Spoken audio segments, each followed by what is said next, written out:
Your best ideas are a complete accident. In fact, the harder you try to find them, the more they will hide from you. Think about it. You've been at your desk for hours, staring at a blank page, trying to crack that impossible problem for work. You've brainstormed, you've mind mapped, you've chugged 3 cups of coffee. Nothing. The well is dry. Frustrated, you give up. You decide to take a long, hot shower.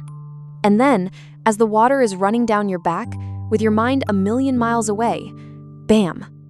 The perfect solution, the million-dollar idea, seemingly materializes out of thin air. Or maybe you're out for a jog, pounding the pavement, your thoughts just drifting with the rhythm of your feet. Suddenly, the witty comeback you needed in an argument 3 days ago pops into your head. Or the perfect plot twist for the novel you've been struggling to write reveals itself. Why does this happen? Why do our most brilliant moments of insight strike when we're doing something completely unrelated? To understand this, we need to look at what's happening inside our brains and how it uses 2 very different ways of thinking to navigate the world.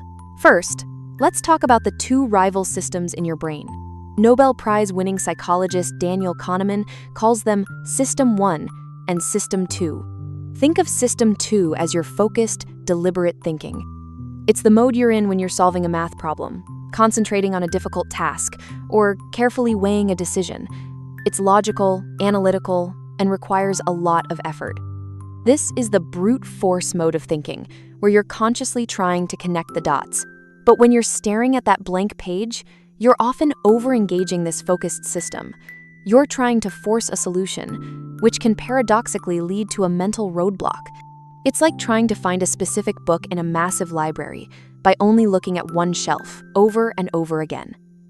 You become fixated on the wrong approaches and fail to see other possibilities. This is where the other mode of thinking comes in. Let's call it the diffuse mode, a term popularized by educator Barbara Oakley. This is your brain's background processing power. It's a more relaxed, wandering state of mind. It's what's active when you're showering, walking, or doing any routine task that doesn't require intense concentration. While your conscious mind is off duty, your brain is still working on the problem in the background, making connections you weren't aware of. For example, you're trying to come up with a new marketing slogan for a brand of coffee. Your focused mind keeps cycling through the same boring words: rich, bold, aromatic. You get stuck. Later, you're washing dishes, thinking about your vacation last summer, the smell of the ocean, the feeling of warmth. Suddenly, an unrelated thought about a warm, cozy blanket connects to the coffee problem, and the slogan, "a warm hug in a mug," pops into your head. That's the diffuse mode, making a surprising connection your focused mind would have never found. It's in this state that our thinking becomes more associative and divergent, allowing us to link concepts we wouldn't normally connect. Secondly, your brain is literally wired to be creative when it's at rest. Neuroscientists have identified a network of brain regions called the default mode network, or DMN. As the name suggests, this network becomes most active when your brain is in a resting state, when you're not focused on a specific external task. It's the part of your brain that's busy when you're daydreaming, recalling memories, or imagining the future. Think of the DMN as your brain's internal sandbox. When you let your mind wander, the DMN gets to work, pulling together disparate pieces of information from all corners of your memory. It's like a creative committee that meets only when the boss your focused attention is out of the office. Research has shown that highly creative individuals tend to have stronger connections within their default mode network. For instance, you're an architect struggling with a building design. You've spent all day looking at blueprints, getting nowhere. That night, you're idly watching a nature documentary about beehives. Your DMN, now active, pulls the memory of the hexagonal structure of the honeycomb and connects it to your design problem. The next morning, you wake up with the aha moment, a revolutionary hexagonal design that is both stable and visually stunning.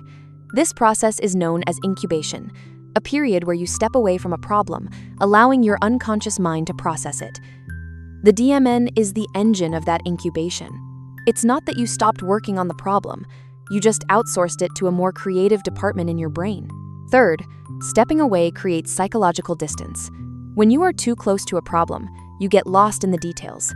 You're zoomed in so close that you can't see the bigger picture. Taking a break by doing something else creates what psychologists call psychological distance. This distance allows you to see the problem from a fresh, more abstract perspective. Imagine you're trying to assemble a complicated piece of furniture. You're following the instructions step by step, but it's just not working. You're getting frustrated and angry. You're too close to the problem. By walking away for an hour and coming back, you're no longer bogged down by the frustrating details of that one stubborn screw. You see the overall structure and realize you've been looking at the diagram upside down. This is why travel is so often a catalyst for new ideas. By physically removing yourself from your everyday environment, you gain psychological distance from your ingrained patterns of thinking. The new sights, sounds, and experiences provide fresh input, allowing your brain to form novel connections. It's about breaking free from the mental cage of your routine. You can't read the label when you're inside the bottle. Finally, relaxation and positive mood are key ingredients for insight. When you're stressed and laser-focused, your brain is in a state of high alert. This is great for escaping danger, but terrible for creativity. Stress narrows your attentional focus. Conversely, a relaxed state, often accompanied by a positive mood, broadens your attention and makes you more open to remote associations and new ideas. Activities like taking a shower, walking in nature, or listening to music are not just breaks. They are triggers for a neurochemical shift. They can increase the release of dopamine, a neurotransmitter associated with pleasure, motivation, and, importantly, creativity. This is why the shower epiphany is such a common phenomenon. The warm water, the relaxation, the solitude, it's the perfect cocktail for an aha moment. These moments of insight are so powerful that neuroscientists can actually see a burst of activity in the brain's temporal lobe right when they happen. These flashes of insight not only solve problems but also rewire the brain to better remember the solution. Your brain needs idleness to be brilliant. It's not a luxury, it's a necessity for innovative thought. In a world that glorifies constant hustle, we've forgotten the profound power of doing nothing. So, what does this all mean for you? It means that the next time you feel stuck, the most productive thing you can do is to be unproductive. Stop forcing it. Step away from your desk, go for a walk, play an instrument, do the dishes. Let your mind wander.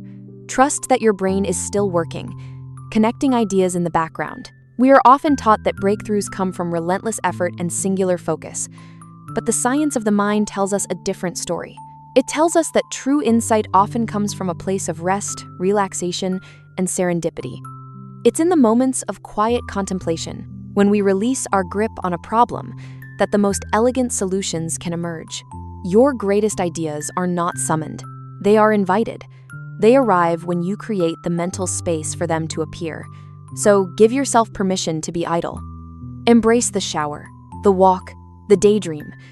Because sometimes, the best way to find the answer is to stop looking for it.